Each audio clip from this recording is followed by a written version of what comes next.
Thank you very much. Thanks, PopTech, for inviting me to be part of this very, very incredible festival of ideas. When I came into the US, the immigration officer asked me, what are you going to do here? I said, I'm going to go to PopTech. I'm attending PopTech. What is that?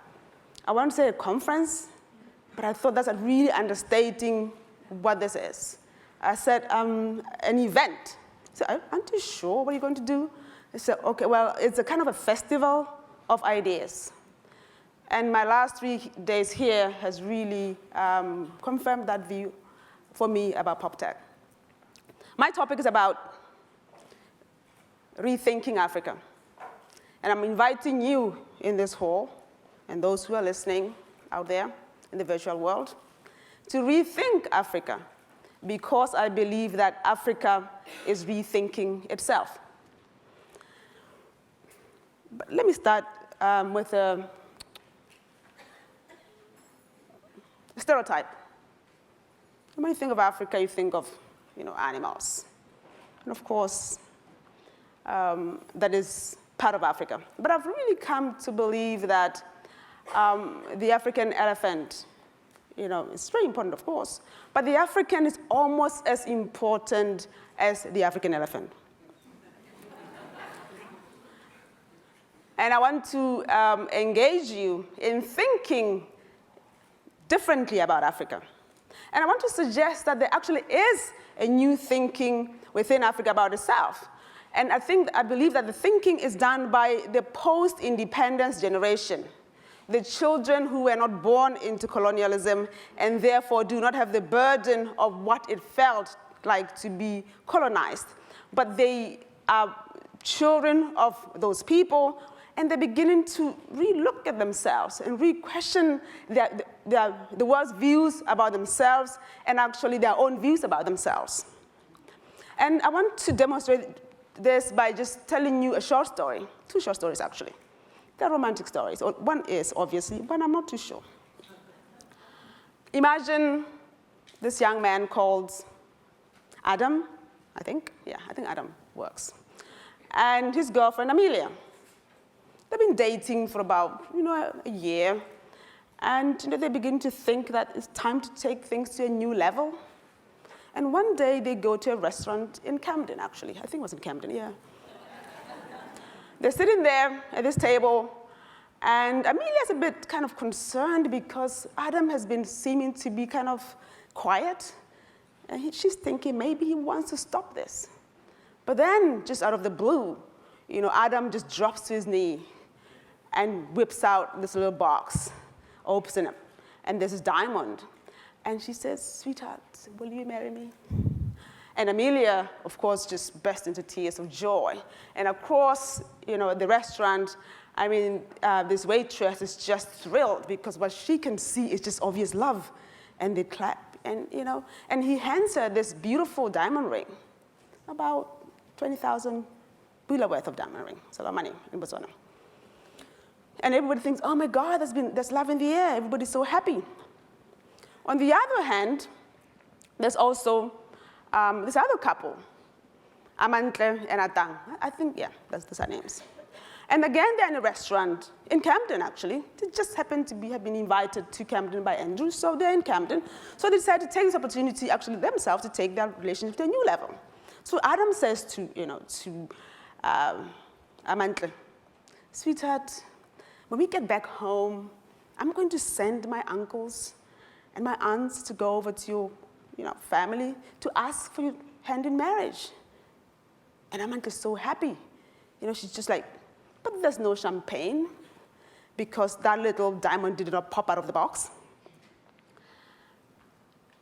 But when they get home, indeed what happens is that Adam's uncles and aunts trek over to Amantle's home, and when they get there, they kneel on their knees again and said, the parents of Amantle, can we take your daughter's hand in marriage? And the whole world says, oh my God. Because part of this is that also, in fact, to show this, we bring 8 cattle. And the whole world says, oh my God, a wife has just been bought. for 8 cattle. What just happened is that in the Camden restaurant, a ring worth 10,000 was transferred from that man to a woman. It's a gender transaction. It's a valuable transaction. It's a transaction you can actually put a money value to. Same way, as you can see in these slides, there's been transfer of wealth from his family to her family. But of course, everybody's like shocked. The world is shocked. What is Africa doing? They're selling wives.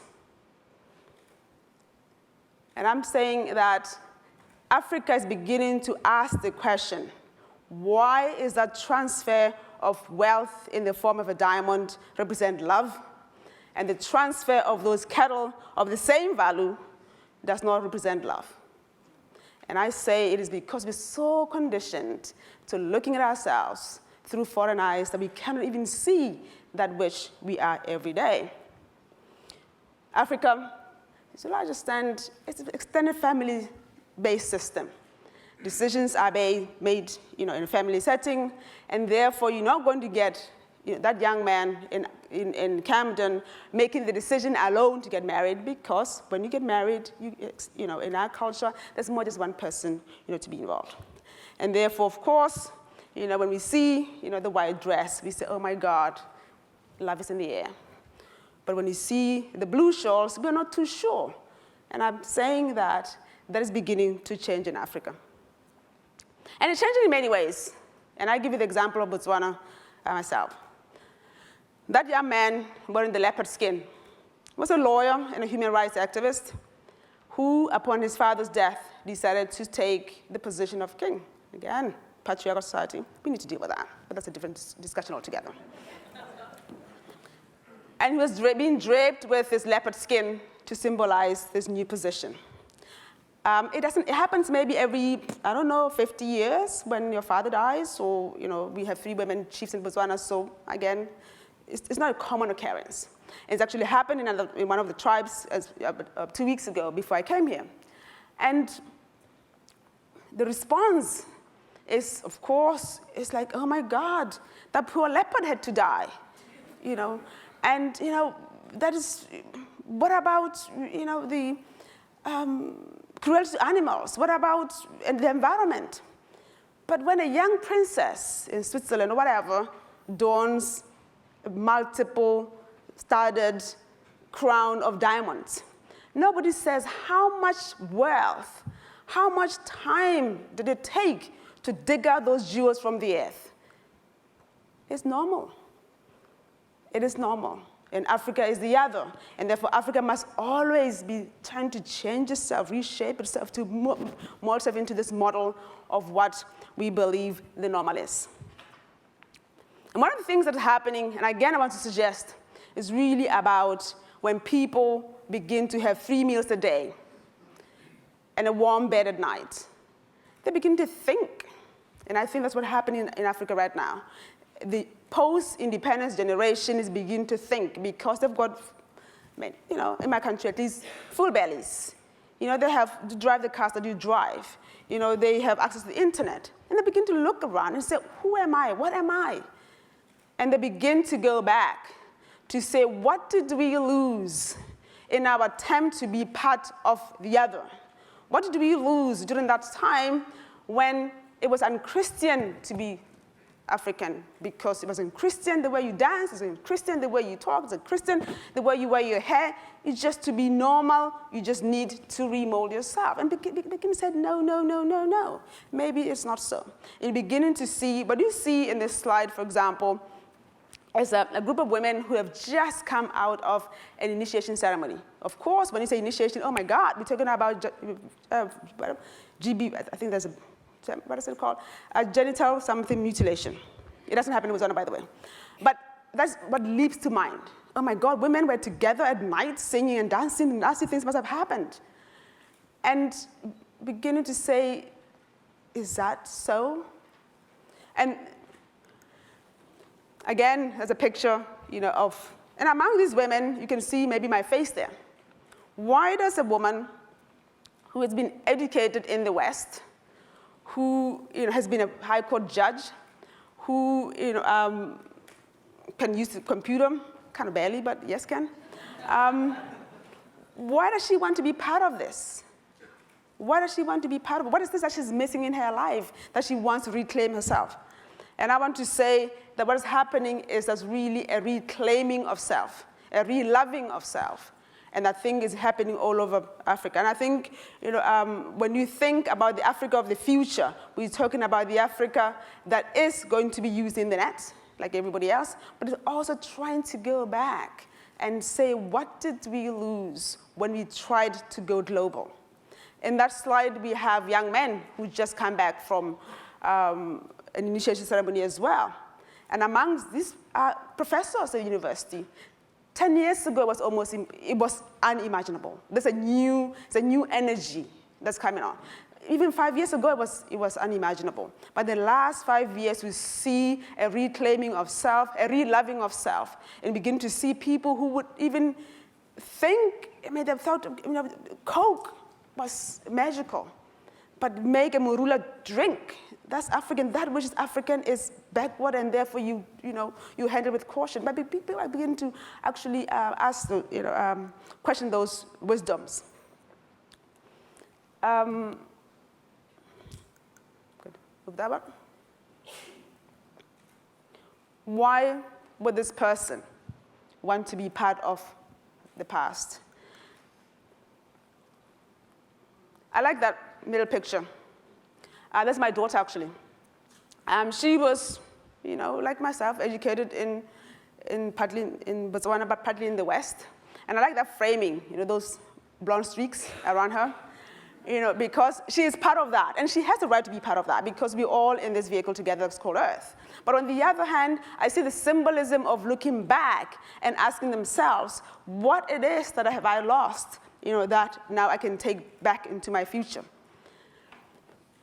And it is happening, all over. It's happening again and again.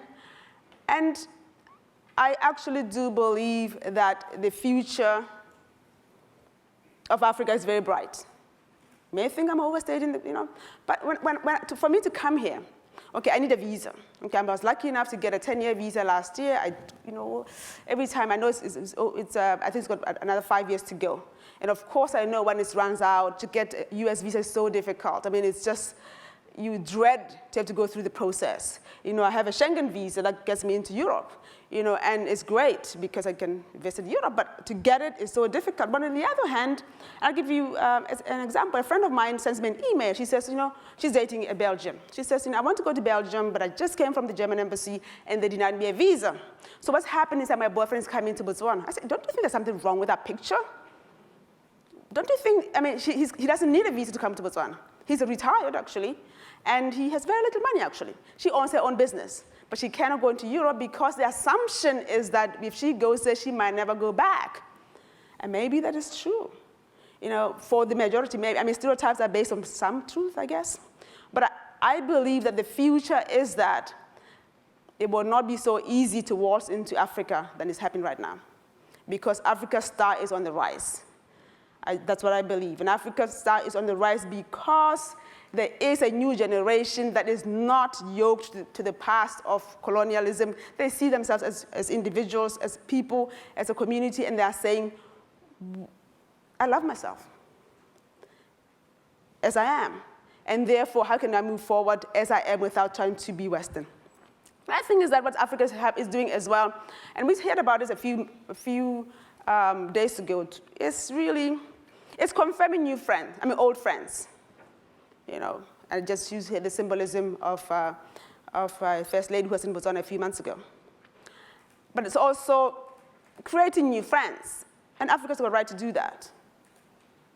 Africa's got a right to extend its friendship across the world without people thinking that's necessarily being exploited. That is actually the Chinese ambassador to Botswana in that picture. And why is this happening? I was saying, I don't know too much about money at all. I would have failed all those questions that he was asking. But I do know that it is more expensive to deal with Europe and America than it is to deal with China. At home, it's called buying a house. You can, sitting in a village in Botswana, send an email to somebody in China of a plan of your house, just a plan, and say, I want you to fit it inside, everything.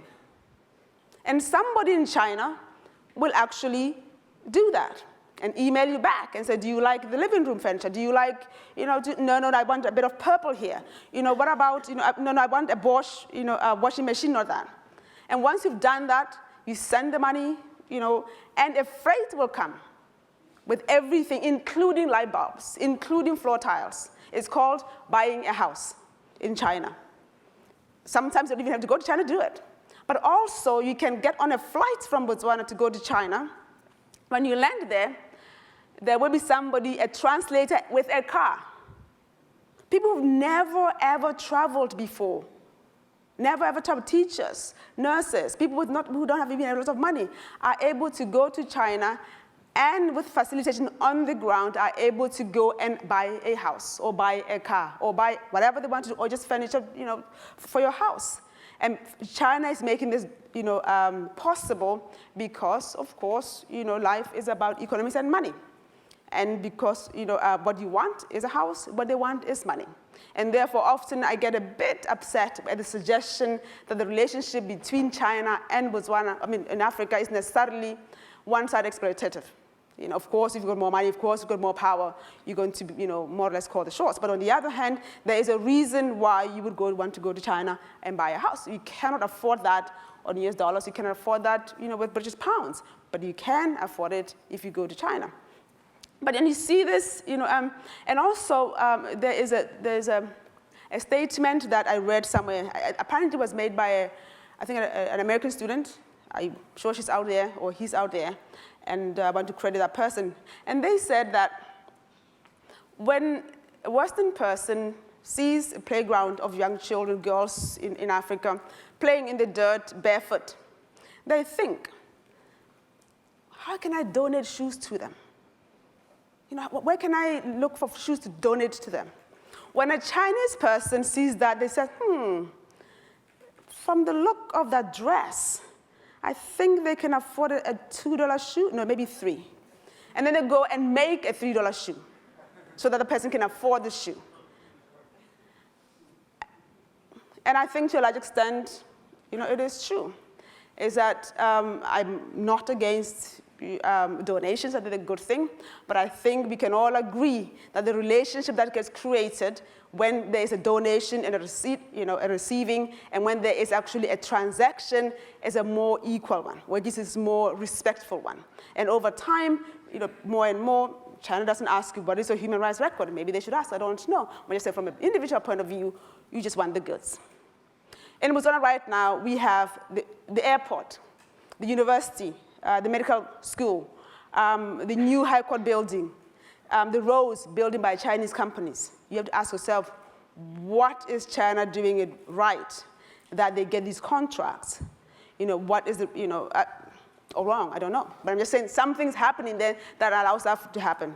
And the result is that Africa is expanding its circle, of friends and is saying, that we should not be married to the past. We can go to the future as Africans. I want to just finish with this, that the future of Africa is bright. Actually, that's my grandson. I just thought I should put it out there. Sorry. But I do believe that the future is like that. The future is brown, the future is gendered, and the future is fair. And with that, ladies and gentlemen, thank you very much for listening. Thank you.